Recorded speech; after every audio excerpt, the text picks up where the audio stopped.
దేవుడి తర్వాత దేవుడిగా పూజించే ఒక వ్యక్తి. అలాంటి అమ్మాయి మీద అగాచి జరగడం చాలా శోచనీయమండి. సగటున మన భారతదేశంలో రోజుకి 800 అత్యాచారాలు జరుగుతున్నాయంట. ఎంతవరకు బయటకు వస్తున్నాయి అవి? ఎంతమందిని మనం ప్రొటెక్ట్ చేయగలుగుతున్నాం? అంటే వ్యవస్థలో లోపం ఉందా, లేదంటే రాజకీయాల్లో లోపం ఉందా, లేదంటే మనలో లోపం ఉందా, తల్లిదండ్రుల్లో లోపం ఉందా, పిల్లల్లో లోపం ఉందా? ఈ వ్యవస్థని మనం అందరం మార్చాలంటే మన అందరం కూడా సంఘటితం కావాలండి. ప్రత్యేకంగా తల్లిదండ్రులు. ఎందుకంటే బ్యాడ్ టచ్ గుడ్ టచ్ అని చెప్పేసి అంటారు, కానీ అమ్మాయికి ఎందుకు చెప్పాలి బ్యాడ్ టచ్ గుడ్ టచ్ అని?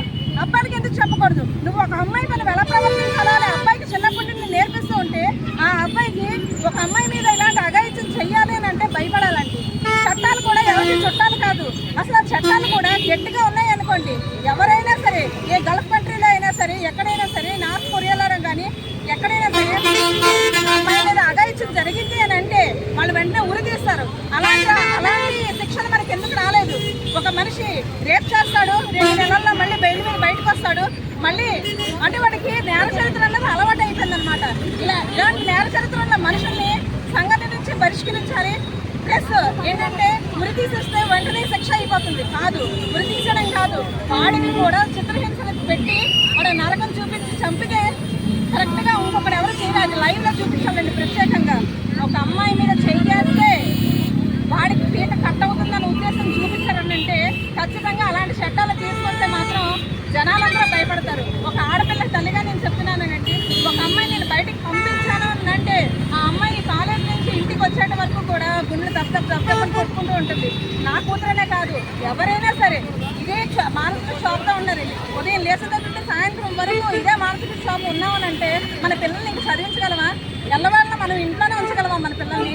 ఇలాంటి భారతదేశం మనకు వద్దండి. మనకి ఆడపిల్లని అమ్మగా పూజించే భారతదేశమే కావాలి. భారత్ మాతాకి, భారత్ మాతాకి. దీని గురించి పోరాటం చేయాలి. ఆ అమ్మాయికి ఎవరైతే తప్పు చేశారో, ప్రాణానికి అంత అత్యంత కిరాతకంగా అమ్మాయికి ఇబ్బంది పెట్టి ప్రాణాలు తీశారో, అంత ఇబ్బంది పెట్టి గవర్నమెంట్ కూడా బహిరంగంగా ఇలాంటి వాళ్ళకి ఇలాంటి తప్పులు చేస్తే ఇలాంటి శిక్ష పడుతుంది అనేలాగా దయచేసి అందరూ కూడా నిర్ణయం తీసుకొని గ్యాస్ కానీ అందరూ కూడా ఇలాంటి వాళ్ళకి ఇంకెప్పుడు ఏ ఆడపిల్లకి టచ్ చేయకుండా ఊహలో కూడా రాకూడదండి. తప్పు చేయాలి అంటే కనుక వాళ్ళ తల్లైనా చెల్లైనా బయట పిల్లైనా ఒకేలాగా ఊహించి దయచేసి ఎవరో ఒకరు దీనికి స్పందించాలని చెప్పి అన్నారు. మాకు ఈ పిలుపునిచ్చి ముందుకు రమ్మని చెప్పిన రమేష్ బాబు గారికి కృతజ్ఞతలు తెలియజేసుకుంటున్నామండి జనసేన పార్టీ నుంచి. దయచేసి అన్ని పార్టీలు ఏకమయ్యి దేశవ్యాప్తంగా ప్రతి ఒక్కరు కుల మత భేదాలు లేకుండా ప్రతి ఒక్కరు కూడా దీని గురించి పోరాటం చేసి ఫైట్ చేస్తారని మనస్ఫూర్తిగా ఆశిస్తున్నాం. అందరూ కూడా ఇది అవేర్నెస్గా తీసుకొని సోషల్ మీడియాలో అన్నోన్ వీడియోస్ రాకుండా ఖండిస్తే బాగుంటుందని మీ మీడియా పరంగా మీకు కూడా తెలియజేస్తున్నాను సార్. దయచేసి దీన్ని కూడా మీరు కూడా హైలైట్ చేయండి. ఎక్కడా కూడా సోషల్ మీడియాలో అన్నోన్ వీడియోస్ రాకుండా కొంచెం మనం ఆపగలిగితే ఇలాంటివి చాలా వరకు తగ్గుతాయని నా ఉద్దేశం సార్. ఏవేవో పిచ్చి పిచ్చి వీడియోలు చూస్తున్నారు. ఆడపిల్ల అంటే ఏమీ కాకుండా దానికి నచ్చినట్టు ఇష్టం వచ్చినట్టు చేస్తున్నారు. దయచేసి ఇలాంటి ప్రాబ్లం మీకు ఒక ఆడపిల్లకి రాకూడదని నేను చాలా బాధపడుతున్నాను. మీరందరూ సపోర్ట్ చేసినందుకు మీకు నాకు ప్రాఫిట్ చేసేదాన్ని సపోర్ట్ చేసినందుకు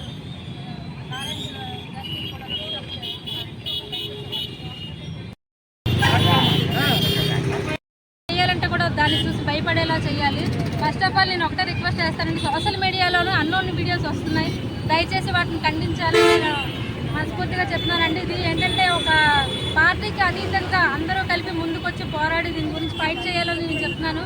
ఆడపిల్ల తల్లి అయినా మగపిల్ల తల్లి అయినా ప్రతి పిల్లకి కూడా ఈ ఏంటి భయం ఏంటి, గుడ్ టచ్ బ్యాడ్ టచ్ కాకుండా వాళ్ళు ఎలాంటి వీడియోస్ చేస్తున్నారు, వాళ్ళు ఎలాంటి చూస్తున్నారు, అలా ఏమేమైనా ఉన్నాయని తల్లిదండ్రులుగా మనం గమనించాల్సిన బాధ్యత మన మీద ఎంతైనా ఉన్నదండి. మనం వదిలేయడం బట్టి ఈరోజు పిల్లలు ఇలా తయారవుతున్నారు, సొసైటీ ఇలా తయారవుతుంది.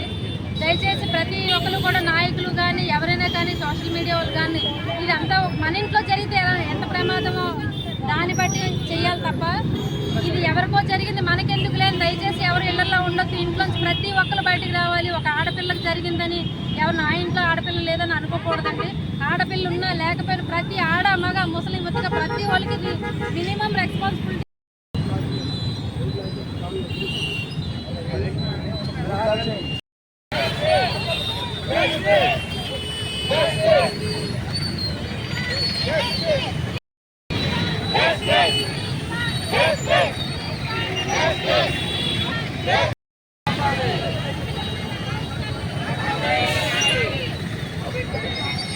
జూనియర్ డాక్టర్ హత్యకు నిరసన తెలుపుతూ మానహారం నిర్వహించారండి. కొవ్వొత్తులతో నిరసన తెలియజేశారు.